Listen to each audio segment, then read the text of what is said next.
بسم الله الرحمن الرحيم. الحمد لله رب العالمين وبه نستعين على أمور الدنيا والدين وصلى الله وسلم على سيدنا محمد وعلى آله وصحبه أجمعين.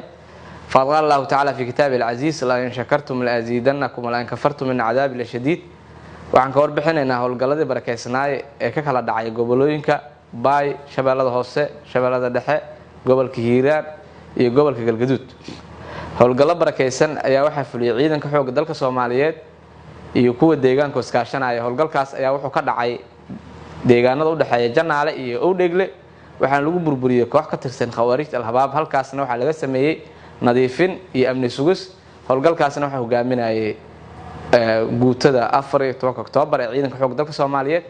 sidaas oo kale howlgal barakeysan ayaa wuxuu ka dhacay deegaanka Ceel Saliini ilaa meesha lagu magacaabo lambar 60. howlgalkaas ay iska kaashadeen ciidamada hay'adda nabad sugidda sirdoonka qaranka Soomaaliyeed iyo ciidanka xoogga dalka Soomaaliyeed iyo maamulka lambar kontor iskaashanayo. halkaas waxay ka sameeyeen burburin iyo nadiifin oo cadawga khawaarijta al-Habaab lagu sameeyay. ayagana waxa leenahay waa mahadsantiin. sidaas oo kale waxa howlgal barakeysan ka dhacay gobolka Shabeellada Dhexe, gaar ahaan deegaanka lagu magacaabo Hilowle Gaab. sidaas oo kale wuxuu howlgal ka dhacay Maray Suuley oo ka tirsan gobolka Galgaduud iyo Sheekhow Gaab oo ayadana ka tirsan gobolka Galgaduud. howlgalkaasna waxa hogaaminayay ururada 85aad 86aad ee guutada 77 ee ciidanka xoogga dalka Soomaaliyeed ee mas'uuliyadooda ahayd inay sugaan amniga madaxda qaranka iyo goobaha muhiimka ah.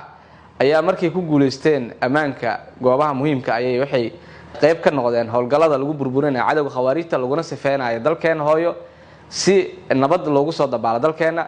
howlgalkaasna sida loogu talagalay ayuu u dhacay. sidaas oo kale howlgal barakeysan ayaa wuxuu ka dhacay. howlgalkaas oo bilowday 8 bishan ilaa 15 bishan ayaa wuxuu ka dhacay howlgalkaas barakeysan deegaanada lagu magacaabo Qoordheere, Daaro Nimco, Ceel Baraf, Buuqa Qable iyo Gayacad.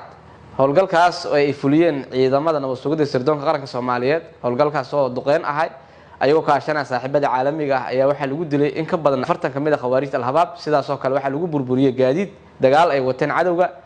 howlgalkaasna sida loogu talagalay uu socdaa ilaa haddana waa socdaa. ilaahay idinkiis waxaan u mahad celinaynaa shacabka Soomaaliyeed oo nafta hurayaasha ah oo cadawga khawaarijta la dagaalamaya. sidaas oo kale waxaan u mahad celinaynaa ciidamada deegaanka ah oo garab siinaya ciidamada qaranka Soomaaliyeed. ujeedka dagaalka lagula jiro cadawga ayaa ah in ummadda Soomaaliyeed naftooda iyo maalkooda iyo diintooda xur u ahaadaan, cadawga khawaarijta laga xureeyo ayadoo loo fartoomayo xadiiska nabiga kaleey salaatu wasalaam oo ahay duuba liman qatalahu muqataluhu laanta janno wuxuu sugnaatay qofka dila may dilaan.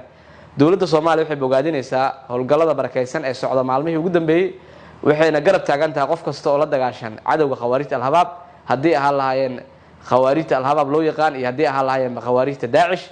waa bogaadinayna. wabillahi tawfiiq. wassalaamu calaykum waraxmatullahi wabarakaatuh.